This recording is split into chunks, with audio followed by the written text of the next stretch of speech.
दोस्तों, कैसे हैं आप सब? आशा है कुशल मंगल होंगे। महादेव जी की कृपा आप सभी पर बनी रहे। तो आज का जो वीडियो है हमारा वो हरितालिका तीज के विषय में है। आप सभी को पता है कि 6 सितंबर को हम लोग हरितालिका तीज का व्रत मनाएंगे और यह व्रत जो है भाद्रपद शुक्ल पक्ष की तृतीया को मनाया जाता है। तो इस बार ये 6 सितंबर को पड़ रहा है। तो अभी मैंने इसकी एक पूजा विधि का वीडियो डाल दिया है, आप लोग उसको प्लीज़ जाके देख लीजिए, शेयर कीजिए, लाइक कीजिए। और अभी जो है ये व्रत कथा के विषय में एक वीडियो बना चुकी हूँ और एक ये व्रत कथा और बता रही हूँ। तो ये जो होता है सुहागिन स्त्रियाँ अखंड सौभाग्य के लिए रखती हैं ये व्रत, आप सभी को पता है। इसमें माता गौरा ने या पार्वती जी ने शंकर जी को वरण करने के लिए कठोर तप किया था। उसी पर आधारित है यह व्रत, जिसको सभी सुहागिन महिलाएं बहुत ही कठोर तप का पालन करती हैं इस दिन व्रत का। और जो कुमारी कन्याएं होती हैं वो भी अच्छा वर पाने के लिए इस व्रत को रखती हैं।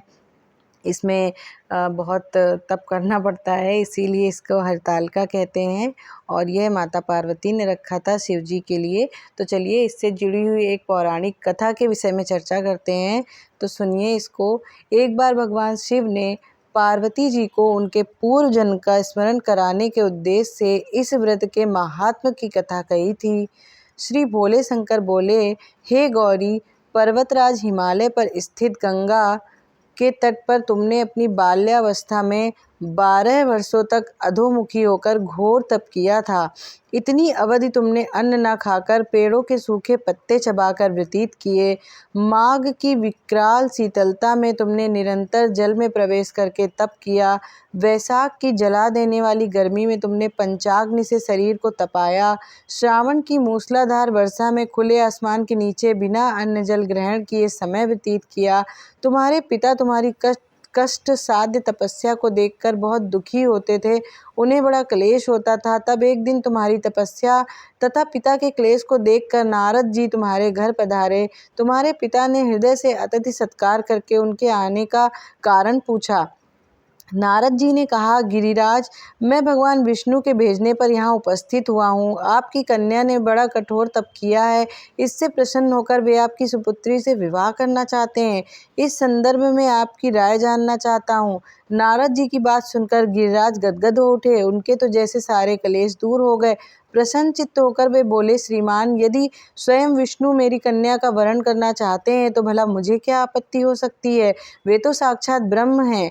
हे महर्षि, यह तो हर पिता की इच्छा होती है कि उसकी पुत्री सुख संपदा से युक्त पति के घर की लक्ष्मी बने। पिता की सार्थकता इसी में है कि पति के घर जाकर उसकी पुत्री पिता के घर से अधिक सुखी रहे। तुम्हारे पिता की स्वीकृति पाकर नारद जी विष्णु के पास गए और उनसे तुम्हारे ब्याह की निश्चित होने का समाचार सुनाया।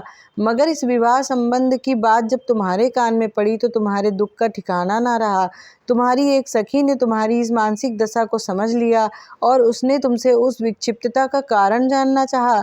जब तुमने बताया कि मैंने सच्चे हृदय से भगवान शिव शंकर का वरण किया है, किंतु मेरे पिता ने मेरा विवाह विष्णु जी से निश्चित कर दिया, मैं विचित्र धर्म संकट में हूँ, अब क्या करूँ? प्राण छोड़ देने के अतिरिक्त अब कोई भी उपाय शेष नहीं बचा है। तुम्हारी सखी बड़ी ही समझदार और सूझबूझ वाली थी। उसने कहा, सखी, प्राण त्यागने का इसमें कारण ही क्या है? संकट के मौके पर धैर्य से काम लेना चाहिए। नारी के जीवन की सार्थकता इसी में है कि पति रूप में हृदय से जिसे एक बार स्वीकार कर लिया, जीवन पर्यंत उसी से निर्वाह करे। सच्ची आस्था और एक निष्ठा के समक्ष तो ईश्वर को भी समर्पण करना पड़ता है। मैं तुम्हें घनघोर जंगल में ले चलती हूँ, जो साधना स्थली हो, और जहाँ तुम्हारे पिता तुम्हें खोज भी ना पाए, वहाँ तुम साधना में लीन हो जाना। मुझे विश्वास है कि ईश्वर तुम्हारी सहायता अवश्य करेंगे। तुमने ऐसा ही किया। तुम्हारे पिता तुम्हें घर में ना पाकर बड़े दुखी और चिंतित हुए। वे सोचने लगे कि तुम जाने कहाँ चली गई। मैंने विष्णु जी से उनका विवाह करने का प्रण कर चुका हूँ। यदि भगवान विष्णु बारात लेकर आ गए और कन्या घर में ना हुई तो बड़ा अपमान होगा। मैं तो कहीं मुँह दिखाने योग्य भी नहीं रहूँगा। यही सब सोचकर गिरिराज ने जोर शोर से तुम्हारी खोज शुरू करवा दी।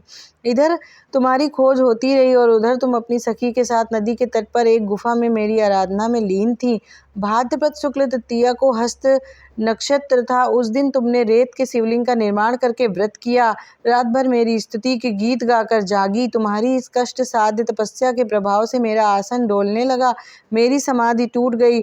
मैं तुरंत तुम्हारे समक्ष जा पहुंचा और तुम्हारी तपस्या से प्रसन्न होकर तुमसे वर मांगने के लिए कहा। तब अपनी तपस्या के फलस्वरूप मुझे अपने समक्ष पाकर तुमने कहा, मैं हृदय से आपको पति के रूप में वरण कर चुकी हूँ। यदि आप सचमुच मेरी तपस्या से प्रसन्न होकर यहाँ पधारे हैं तो मुझे अपनी अर्धांगिनी के रूप में स्वीकार कर लीजिए।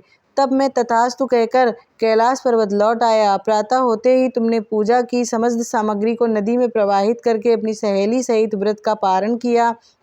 उसी समय अपने मित्र बंधु व दरबारियों सहित गिरिराज तुम्हें खोजते खोजते वहां आ पहुँचे और तुम्हारी इस कष्ट साध्य तपस्या का कारण तथा उद्देश्य पूछा। उस समय तुम्हारी दशा को देखकर गिरिराज अत्यधिक दुखी हुए और पीड़ा के कारण उनकी आंखों में आंसू उमड़ आए।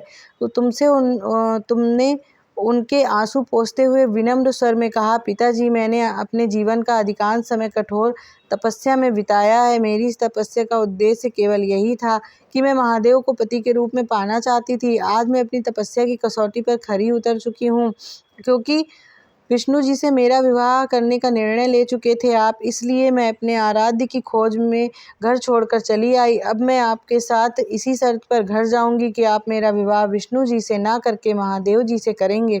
गिरिराज मान गए और तुम्हें घर ले गए।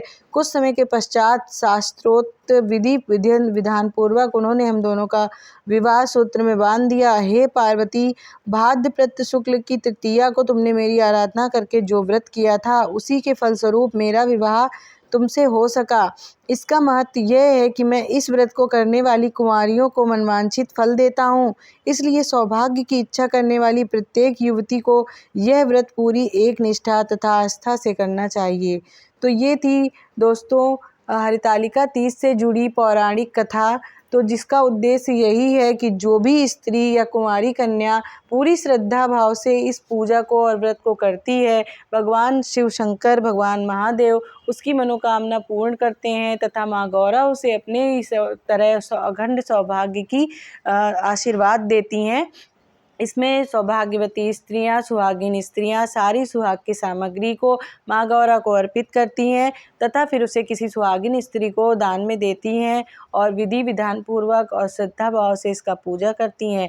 तो जो भी स्त्री इस व्रत को श्रद्धा पूर्वक करती हैं, भगवान शिव की कृपा से उनका सौभाग्य अखंड रहता है और उनका जीवन सौभाग्यपूर्ण ढंग से व्यतीत होता है। तो इसी आशा के साथ आप लोगों को हरितालिका तीज की बहुत बहुत शुभकामनाएं। महादेव जी और गौरा माता की कृपा आप सभी पर बनी रहे। धन्यवाद दोस्तों।